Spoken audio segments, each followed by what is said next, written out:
ಚಿಕ್ಕಬಳ್ಳಾಪುರ ಜಿಲ್ಲೆ ಶಿಡ್ಲಘಟ್ಟ ತಾಲೂಕು ಜಂಗಮಕೋಟೆ ಕ್ರಾಸ್ನಲ್ಲಿ ಮಹರ್ಷಿ ವಾಲ್ಮೀಕಿ ಜಯಂತಿಯನ್ನು ಅದ್ದೂರಿಯಾಗಿ ಆಚರಣೆ ಮಾಡಿದರು. ಜಂಗಮಕೋಟೆ ಕ್ರಾಸ್ನಲ್ಲಿ ಮಹರ್ಷಿ ವಾಲ್ಮೀಕಿಯವರ ಭಾವಚಿತ್ರವನ್ನು ಇಟ್ಟು ಹೂವಿನ ಅಲಂಕಾರ ಮಾಡಿ ಪೂಜೆ ಸಲ್ಲಿಸುವ ಮೂಲಕ ಸ್ಥಳೀಯ ಮುಖಂಡರು ಭಕ್ತಿಭಾವ ಮೆರೆದರು.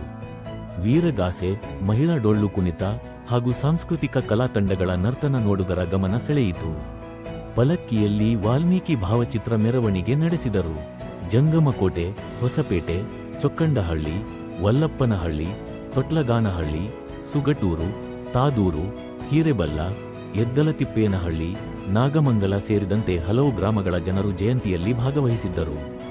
ಜಂಗಮಕೋಟೆ ಎಸ್ಎಫ್ಸಿಎಸ್ ಮಾಜಿ ಅಧ್ಯಕ್ಷ ಜೆಎಂ ವೆಂಕಟೇಶ್, ಹೊಸಪೇಟೆ ಗ್ರಾಮ ಪಂಚಾಯಿತಿ ಅಧ್ಯಕ್ಷೆ ದ್ಯಾವಮ್ಮ ಕೆಂಪಣ್ಣ, ಗ್ರಾಮ ಪಂಚಾಯಿತಿ ಸದಸ್ಯರಾದ ರವಿಕುಮಾರ್, ಸುಜಾತ ವೆಂಕಟೇಶ್, ಮುಖಂಡರಾದ ತ್ಯಾಗರಾಜ್, ಶಂಕರಪ್ಪ, ನಾರಾಯಣಸ್ವಾಮಿ, ಚನ್ನಪ್ಪ, ತಿಮ್ಮರಾಯಪ್ಪ, ಚಂದ್ರು, ಮುನಿರಾಜು, ದೇವರಾಜ್, ಅಂಬರೀಶ್, ಎಚ್ಎಂ ಮುರಳಿ, ಮುನಿಕೃಷ್ಣ, ವಿಶ್ವನಾಥ್, ನಟರಾಜ್, ನಾಗೇಶ್, ಮಧುಕುಮಾರ್, ಗಜೇಂದ್ರ, ಮಂಜುನಾಥ್, ಕೇಶವ, ತಿರುಮಲೇಶ್, ರಮೇಶ್, ಆಂಜಿನಪ್ಪ, ವೆಂಕಟೇಶ್, ಸೀನಪ್ಪ ಮುಂತಾದವರು ಹಾಜರಿದ್ದರು.